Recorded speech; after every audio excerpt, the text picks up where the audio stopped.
Hi friends, welcome to biology for DSC intermediate first year botany first unit జీవ ప్రపంచంలో వైవిధ్యం రెండవ అధ్యాయం జీవశాస్త్ర వర్గీకరణ పార్ట్ 2 వీడియో చూద్దాం. ఈ వీడియోలో మనం మొనీరా రాజ్యం గురించి డిస్కస్ చేద్దాం.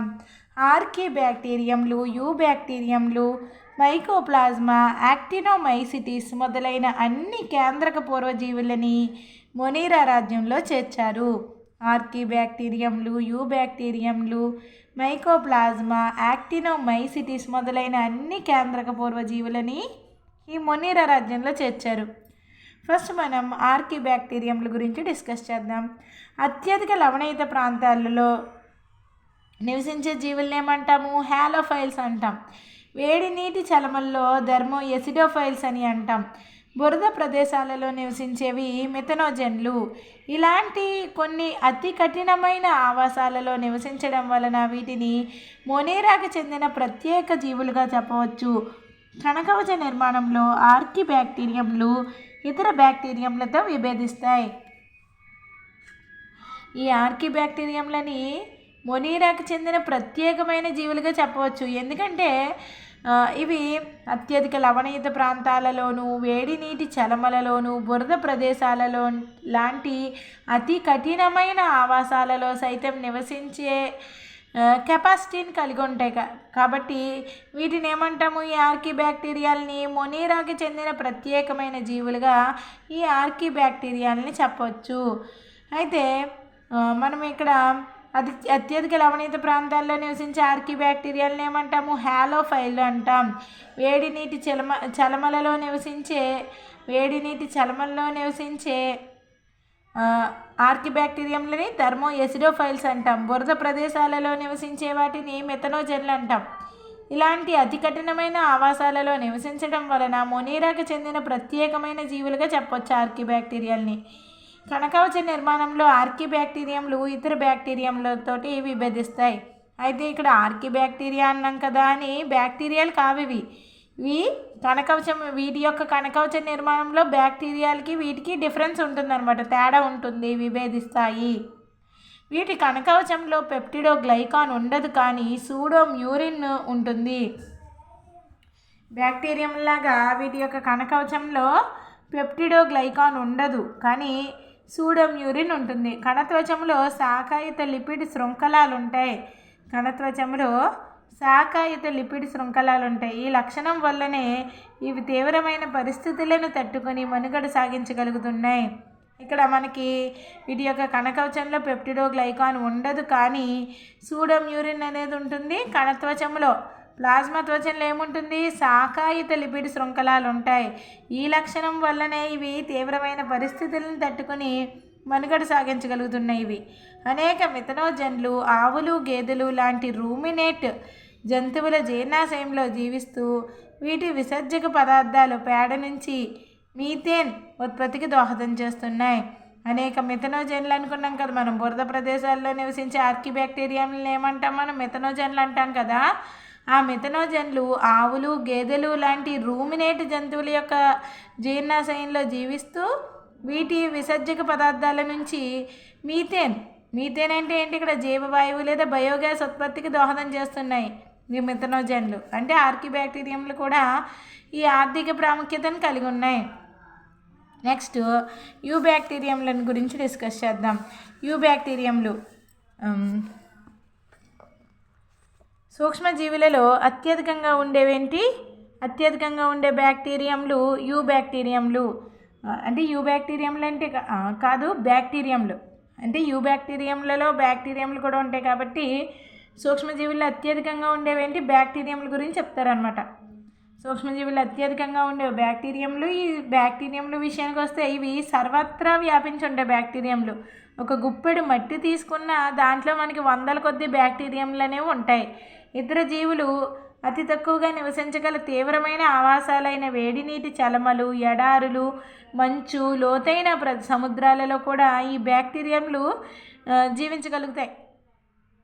ఒక గుప్పెడు మట్టి తీసుకుంటే దాంట్లో వందల కొద్ది బ్యాక్టీరియంలు ఉంటాయి. అదేవిధంగా ఇంకా ఈ ఇతర జీవులు అతి తక్కువ నివసించగల తీవ్రమైన ఆవాసాలు అంటే ఇంతకుముందు మనం ఆర్కిబ్యాక్టీరియంల గురించి ఎలాగైతే కొన్ని నివసించలేని అతి కఠినమైన ప్రదేశాలు అనుకున్నామో, అలాగే ఇక్కడ కూడా తీవ్రమైన ఆవాసాలైన వేడి నీటి చలమలు, ఎడారులు, మంచు, లోతైన సముద్రాలలో కూడా జీవించగలుగుతాయి. చాలా బ్యాక్టీరియంలు ఇతర జీవుల లోపల లేదా బయట పరాన్న జీవులుగాను మరికొన్ని సహజీవులుగాను జీవిస్తాయి. ఆకారాన్ని బట్టి బ్యాక్టీరియంలను 4 రకాలుగా విభజించారు. ఆకారాన్ని బట్టి గోళాకారంలో ఉండే బ్యాక్టీరియాని ఏమంటాం? కాకస్ అంటాం. బహువచనం ఏంటి? కాకై. అంటే ఎక్కువగా ఉంటే కాకై. ఇక్కడ పటంలో చూడొచ్చు మనం గోళాకారంగా ఉండే వాటిని ఏమంటాము? కాకై అంటాం. నెక్స్ట్ దండాకారంలో ఉండే వాటిని ఏమంటాం? బ్యాసిల్లస్ అంటాం. బహువచనం ఏంటి? బ్యాసిల్లై. గుంపులుగా ఉంటే ఏమనాలి మనం? బ్యాసిల్లై అనాలి. నెక్స్ట్ కామ ఆకారంలో ఉండే వాటిని ఏంటి? విబ్రియం అనమాట. అంటే ఇక్కడ బహువచనం విబ్రియో. నెక్స్ట్ సర్పిలాకారంలో ఉండే ఏమంటాం మనం? స్పైరిల్లం అంటాం. స్పైరిల్లం సర్పిలాకారంలో ఉండే బ్యాక్టీరియాలను ఏమంటాం? స్పైరిల్లం అంటాం. ఉదాహరణ బహువచనం ఏంటి? స్పైరిల్లా. ఇది స్పైరిల్లా. నెక్స్ట్ మ్యూరిన్ లేదా మ్యూకోపెప్టైడ్ అని కూడా పిలువబడే పెప్టిడో గ్లైకాన్ తోటి కూడిన దృఢమైన కణకవచాన్ని కలిగి ఉండడం బ్యాక్టీరియం యొక్క లక్షణం. మనం పైన బ్యాక్టీరియంలలాగా ఈ పెప్టిడో గ్లైకాన్ ఉండదు, సూడో మ్యూరిన్ అనేది ఉంటుంది అని చదువుకున్నాం కదా. అంటే ఇక్కడ ఇప్పుడు బ్యాక్టీరియా యొక్క కణకవచం విషయానికి వస్తే మ్యూరిన్ లేదా మ్యూకోపెప్టైడ్ అని కూడా పిలువబడే పెప్టిడో గ్లైకాన్తో కూడిన దృఢమైన కణకవచాన్ని కలిగి ఉండడం ఈ బ్యాక్టీరియం యొక్క లక్షణం. దీన్ని కణత్వచంలో ఉన్న ముడతలని మీసోజోమ్ అని పిలుస్తారు. బ్యాక్టీరియం యొక్క ప్లాజ్మా త్వచంలో ముడతలు ఉంటాయి కదా, ఆ ముడతలను ఏమంటాం మనం? మీసోజోములు అని పిలుస్తాం. అన్ని కేంద్రక పూర్వజీవులలో లాగే వీటిలోని జన్యు పదార్థం కేంద్రక త్వచంతో ఆవరించబడి ఉండక అన్ని కేంద్రక పూర్వజీవుల్లో లాగే వీటిలోని జన్యు పదార్థం కేంద్రక త్వచంతో ఆవరించబడి ఉండక నగ్నంగా ఉంటుంది.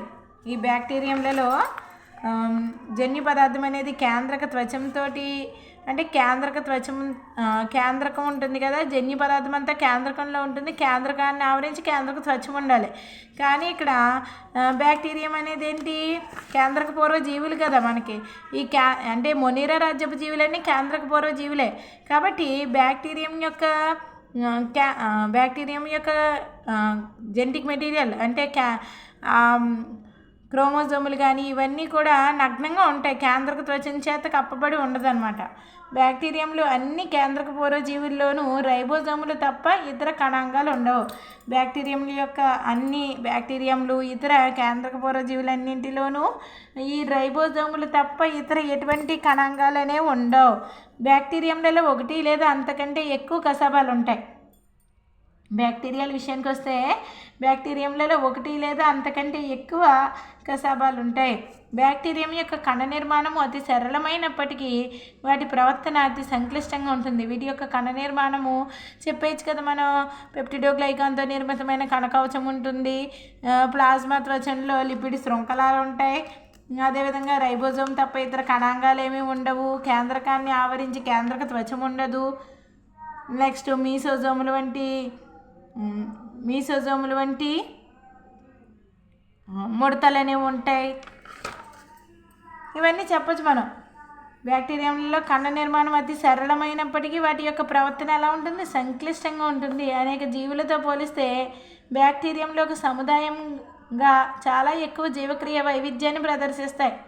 బ్యాక్టీరియంలో ఒక సముదాయంగా ఉండి చాలా ఎక్కువ జీవక్రియ వైవిధ్యాన్ని ప్రదర్శిస్తాయి. కొన్ని బ్యాక్టీరియా అంటే వాటిల్లోనే డిఫరెంట్ జీవక్రియలు జరుగుతూ ఉంటాయి అన్నమాట. జీవక్రియ వైవిధ్యం అంటే బ్యాక్టీరియంలోనే రకరకాల జీవక్రియ వైవిధ్యాలు ఉంటాయి, రకరకాల జీవక్రియలు జరుపుకుంటాయి. కొన్ని బ్యాక్టీరియంలు ఎలా ఉంటాయి? స్వయం పోషితాలుగా ఉంటాయి. అంటే వాటి ఆహారాన్ని సరళమైన అసేంద్రియ అధస్థ పదార్థాల నుంచి అవే తయారు చేసుకోగలవు. ఇవి కిరణజన్య సంయోగ క్రియ ద్వారా కానీ రసాయన సంశ్లేషణ ద్వారా కానీ స్వయం పోషితంగా ఉంటాయి. కొన్ని బ్యాక్టీరియంలు ఏంటి? స్వయం పోషితాలు కదా, అంటే వాటి ఆహారాన్ని సరళమైన అధస్థ పదార్థాల నుంచి అవే తయారు చేసుకుంటాయి. అత్యధిక బ్యాక్టీరియంలు పరపోషితాలే, అంటే వాటి ఆహారాన్ని అవి తయారు చేసుకోలేవు. కానీ ఆహారం కోసం ఇతర జీవులపైన లేదా మృతి చెందిన జీవుల కుళ్ళే సేంద్రియ పదార్థాలపైన ఆధారపడి ఉంటాయి. కానీ అత్యధిక బ్యాక్టీరియాలను మనం ఎలా చెప్పుకోవచ్చు? పరపోషితాలు అంటే ఇతర జీవులపైన ఆధారపడే ఉంటాయి బ్యాక్టీరియంలు. అంటే వాటి యొక్క ఆహారాన్ని అవి తయారు చేసుకోలేవు, కానీ ఆహారం కోసం ఇతర జీవులపైన, పరాన్నజీవులు లేదా మృతి చెందిన జీవుల కుళ్ళే సేంద్రీయ పదార్థాలపైన ఆధారపడి ఉంటాయి. పరపోషితాలుగానే ఉంటాయి అన్నమాట. నెక్స్ట్ సైనోబ్యాక్టీరియంలు. వీటిని ఏమంటాం మనం? నీలి ఆకుపచ్చ శైవలాలని కూడా అంటాం. ఆకుపచ్చని మొక్కలలో పత్రహరితం ఏని కలిగి ఉండి కిరణజన్య సంయోగ క్రియ ద్వారా స్వయం పోషితాలుగా జీవిస్తాయి. ఆకుపచ్చని మొక్కలు పత్రహరితం క్లోరోఫిల్ ఏని కలిగి ఉండి కిరణజన్య సంయోగ క్రియ ద్వారా స్వయం పోషితాలుగా జీవిస్తాయి. సైనోబ్యాక్టీరియంలు ఏకకణంగాను, సహనివేశకంగాను లేదా తంతు రూపంలోనూ ఉంటాయి. ఈ సైనోబ్యాక్టీరియంలు అనేవి ఎలా ఉంటాయి?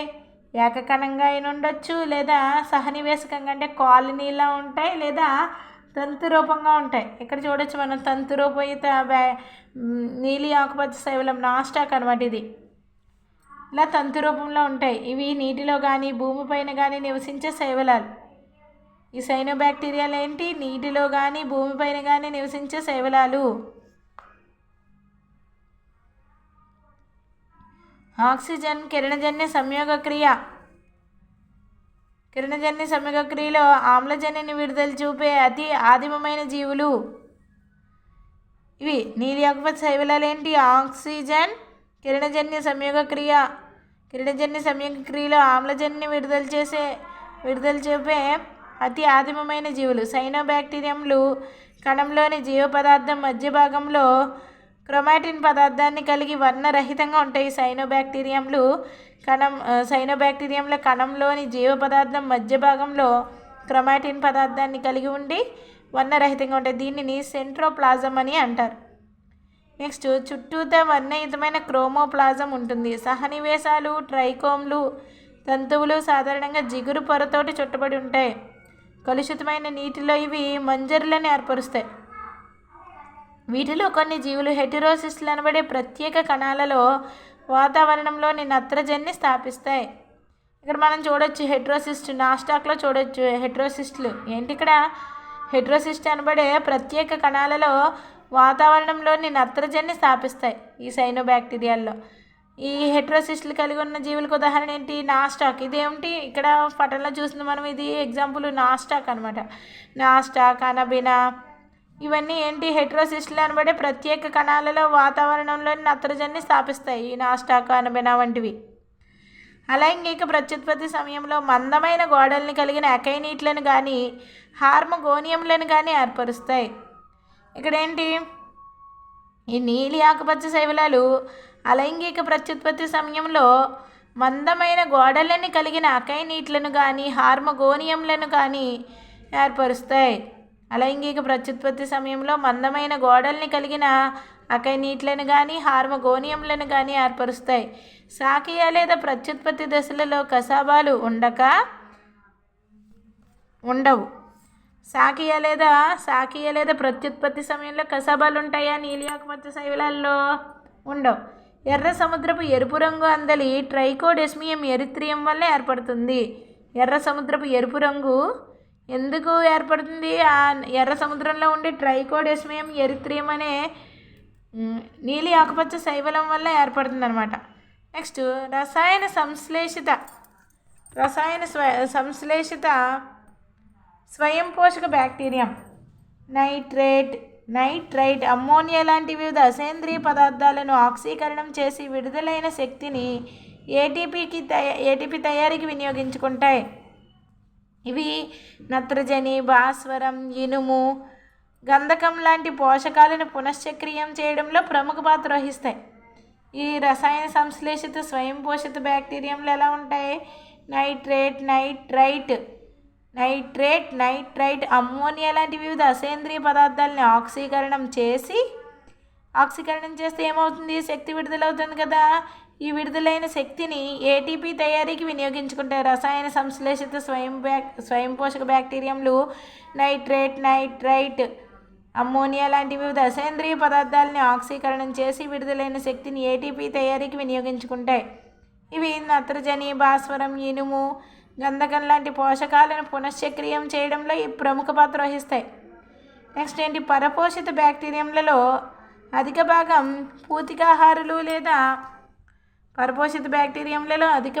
పూతికాహారులు లేదా విచ్ఛిన్నకారులు. మానవ వ్యవహారాలలో వీటికి ప్రాధాన్యత ఉంది.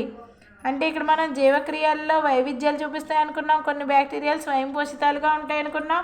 కొన్ని బ్యాక్టీరియాలేమో ఇంతకుముందు డిస్కస్ చేసుకున్నట్టుగా రసాయన సంశ్లేషిత స్వయం పోషిత బ్యాక్టీరియంలు అనుకున్నాం. ఇప్పుడేంటి, పరపోషిత బ్యాక్టీరియంలు ఎక్కువగా ఉంటాయి అనుకున్నాం కదా, అవి చూసుకోవాలి మనం. మళ్ళీ ఈ పరపోషిత బ్యాక్టీరియంలు ఎక్కువగా ఉంటాయి అనుకుని మనం ఇంతకుముందు డిస్కస్ చేసాం. పరపోషిత బ్యాక్టీరియంలే ఎక్కువగా ఉంటాయి. పరపోషిత బ్యాక్టీరియంలలో అధిక భాగం పూతికాహారులు లేదా విచ్ఛిన్నకారులు. మానవ వ్యవహారాలలో వీటికి ప్రాధాన్యత ఉంది. పరపోషిత బ్యాక్టీరియంలలో అధిక భాగం పూతికాహారులు లేదా విచ్ఛిన్నకారులు. మానవ వ్యవహారాలలో వీటికి ప్రాధాన్యత ఉంది. పాల నుంచి పెరుగు తయారీ, జీవనాశక పదార్థాల ఉత్పత్తి, లెగ్యూమ్ వేర్లలో నత్రజని స్థాపన మొదలైన వాటిలో ఇవి తోడ్పడుతూ ఉంటాయి పరపోషిత బ్యాక్టీరియాలు. కొన్ని మానవులకి, పంటలకి, పొలంలో ఉపయోగపడే జంతువులకు, పెంపుడు జంతువులకి హానిని కలిగించే వ్యాధి జనితాలు, కలరా, టైఫాయిడ్, ధనుర్వాతము, నిమ్మ గజ్జి తెగులు లాంటి సర్వసాధారణ వ్యాధులు బ్యాక్టీరియంల వల్ల వస్తాయి. పరపోషిత బ్యాక్టీరియంలలో అధిక భాగం ఏంటి, పూతికాహారులు లేదా విచ్ఛిన్నకారులు. మానవ వ్యవహారాలలో వీటికి ప్రాధాన్యత ఉంది. ఈ పూతికాహారులు లేదా విచ్ఛిన్నకారులకి పాల నుంచి పెరుగు తయారీ. ఇదేంటి, ఒక పరపోషిత బ్యాక్టీరియం చేసే ఒక విచ్ఛిన్న క్రియ అనమాట. పాల నుంచి పెరుగు తయారీ, జీవనాశక పదార్థాలు, యాంటీబయాటిక్స్ ఉంటాయి కదా, అవి జీవనాశక పదార్థాల ఉత్పత్తి, లెగ్యూమ్ వేర్లలో నత్రజని స్థాపన. ఇవన్నీ ఏంటి, పరపోషిత బ్యాక్టీరియాలు చేసే విచ్ఛిన్న, పూతికాహారులు కానీ చేసే విచ్ఛిన్న క్రియలు అనమాట. ఇవన్నీ ఇవి తోడ్పడతాయి. కొన్ని మానవులకి, పంటలకి, పొలంలో ఉపయోగపడే జంతువులకి, పెంపుడు జంతువులకి హానిని కలిగించే వ్యాధి జంతువులుగా ఉంటాయి. కలరా, టైఫాయిడ్, ధనుర్వాతము, నిమ్మ గజ్జి తెగులు ఇవన్నీ వేటి వల్ల వస్తున్నాయి, ఈ బ్యాక్టీరియంల వల్ల వస్తున్నాయి. ఇదంతా యూబ్యాక్టీరియం తరగతికి చెందిందనమాట.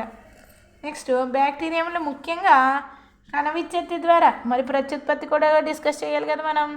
ఈ బ్యాక్టీరియంల యొక్క ప్రత్యుత్పత్తి విధానం ఏంటి, కణ విచ్ఛత్తి ద్వారా ప్రత్యుత్పత్తి జరుపుకుంటాయి. ఇక్కడ చూడొచ్చు మనం పటంలో. ఇదేంటి, ఇక్కడ కణ విచ్ఛత్తి, విభజన చెందుతున్న బ్యాక్టీరియా, డిఎన్ఏ విభజన చెందుతుంది. కణత్వచము, కణకవచములను మనం పటంలో చూడొచ్చు. ఇదేంటి, విభజన చెందుతున్న బ్యాక్టీరియా. ప్రత్యుత్పత్తి ఏ విధంగా జరుగుతుంది బ్యాక్టీరియాల్లో, కణ విచ్ఛత్తి లేదా ద్విధా విచ్ఛత్తి ద్వారా ఈ ప్రత్యుత్పత్తి అనేది జరుపుకుంటాయి. కొన్నిసార్లు ప్రతికూల పరిస్థితులలో సిద్ధ బీజాలను ఉత్పత్తి చేస్తాయి. కొన్నిసార్లు ఈ ప్రతికూల పరిస్థితులలో అంతఃసిద్ధ బీజాలను ఉత్పత్తి చేస్తాయి. ఒక బ్యాక్టీరియం నుంచి మరొక దానికి ఆదిమమైన పద్ధతులలో డిఎన్ఏ రవాణా చేయడం ద్వారా లైంగిక ప్రత్యుత్పత్తి కూడా జరుపుకుంటాయి. ఇక్కడ బ్యాక్టీరియం యొక్క ప్రత్యుత్పత్తి విధానం మెయిన్గా ఏంటి, ఫిజన్. కణ విచ్ఛత్తి ద్వారా ప్రత్యుత్పత్తి జరుపుకుంటే బ్యాక్టీరియంలు కొన్నిసార్లు ప్రతికూల పరిస్థితుల్లో ఈ అంతఃసిద్ధ బీజాలని ఉత్పత్తి చేస్తాయి. ఒక బ్యాక్టీరియం నుంచి మరొక దానికి ఆదిమమైన పద్ధతులలో డిఎన్ఏ రవాణా చేయడం ద్వారా లైంగిక ప్రత్యుత్పత్తి కూడా జరుపుకుంటాయి. నెక్స్ట్ మనం మొనీరా రాజ్యంలో మైకోప్లాజ్మాల గురించి డిస్కస్ చేద్దాం. మైకోప్లాజ్మాలు పూర్తిగా కణకవచం లేకుండా బహుళ రూపాలలో ప్లియోమార్ఫిక్గా ఉండే జీవులు ఇవి. ఈ మైకోప్లాజ్మాలు ఏంటి, పూర్తిగా కణకవచం లేకుండా బహుళ రూపాలలో ఉంటాయి. బహుళ రూపాలలో కణకవచం లేకుండా ఉండేదాన్ని మనం ఆ విధానాన్ని ఏమంటాము, ప్లియోమార్ఫిజం అంటాం. ప్లియోమార్ఫిక్ అని అంటాం అనమాట. మైకోప్లాజ్మాలు పూర్తిగా కణకవచం లేకుండా అనేక రూపాలలో ఉండే విధానాన్ని ఏమంటాం, ప్లియోమార్ఫిక్గా ఉండే జీవులు. ఇవి మనకు తెలిసిన జీవ కణాలన్నింటిలోనూ అతి చిన్నవి. ఈ మైకోప్లాజ్మాలు మనకు తెలిసిన జీవ కణాలన్నింటిలోని మైకోప్లాజ్మాలు ఏంటి, మనకు తెలిసిన బ్రతికున్నటువంటి ఈ జీవ కణాలన్నింటిలో ఈ మైకోప్లాజ్మాలు అతి చిన్నవి. ఆమ్లజని లేని పరిస్థితులను కూడా తట్టుకుని జీవిస్తాయి మైకోప్లాజ్మాలు. అంటే ఆక్సిజన్ లేని కండిషన్లో కూడా ఈ మైకోప్లాజ్మాలు జీవించి ఉండగలవు. చాలా మైకోప్లాజ్మాలు జంతువులకి, మొక్కలకి వ్యాధుల్ని కలిగిస్తాయి. ఈ చాలా మైకోప్లాజ్మాలు జంతువులకి, మొక్కలకి వ్యాధుల్ని కలిగిస్తాయి. వీటిని ఇదివరకు ప్లూరోనిమోనియా లాంటి జీవులు అని పిలిచేవారు.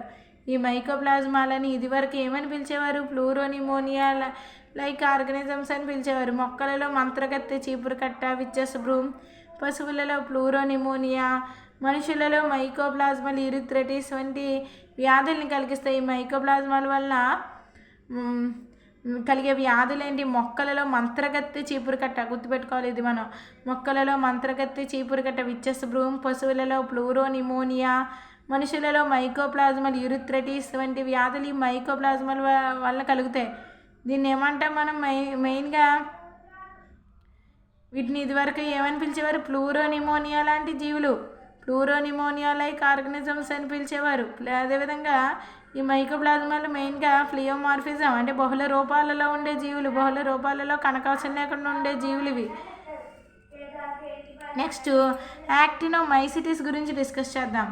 యాక్టినోమైసిటిస్ శాఖాయుతమైన తంతురూప బ్యాక్టీరియంలు ఇవి. యాక్టినోమైసిటిస్ అనేవి శాఖాయుతమైన తంతురూప బ్యాక్టీరియంలు, శాఖలుగా ఉన్న తంతురూప బ్యాక్టీరియంలు యాక్టినోమైసిటిస్. ఇవి వర్ధనాలలో కిరణాకారపు సమూహాల్ని ఏర్పరుస్తాయి. యాక్టినోమైసిటిస్ జీవులు వర్ధనాలలో కల్చర్ చేసినప్పుడు కిరణాకారపు సమూహాలని ఏర్పరుస్తాయి, రేడియేటింగ్ సమూహాలను ఏర్పరుస్తాయి. కణకవచంలో మైకోలిక్ ఆమ్లాన్ని కలిగి ఉంటాయి.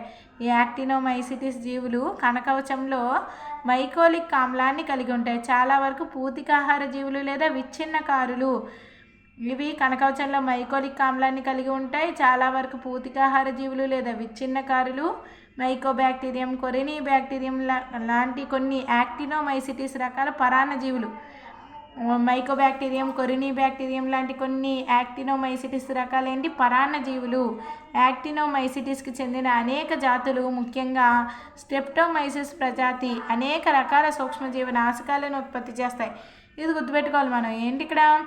ఈ యాక్టినోమైసిటిస్కి చెందిన అనేక జాతులు, ముఖ్యంగా ఈ స్టెప్టోమైసిస్ ప్రజాతి ఉంటుంది కదా, ఈ యాక్టినోమైసిస్కి చెందిన స్టెప్టోమైసిస్ ప్రజాతిలో అనేక రకాలైన సూక్ష్మజీవనాశకాలు, యాంటీబయాటిక్స్ అనేవి స్టెప్టోమైసిస్ ప్రజాతిలో ఉంటాయి. యాక్టినోమైసిటిస్కి చెందిన ఈ స్టెప్టోమైసిస్ ప్రజాతిలో సూక్ష్మజీవనాశకాలను ఉత్పత్తి చేసే ఉంటాయి అన్నమాట. ఇక్కడతోటి మనకి మొనీరా రాజ్యం కంప్లీట్ అయింది. నెక్స్ట్ వీడియోలో మనం ప్రొటిస్టా రాజ్యం గురించి, కింగ్డమ్ ప్రొటిస్టా గురించి డిస్కస్ చేద్దాం.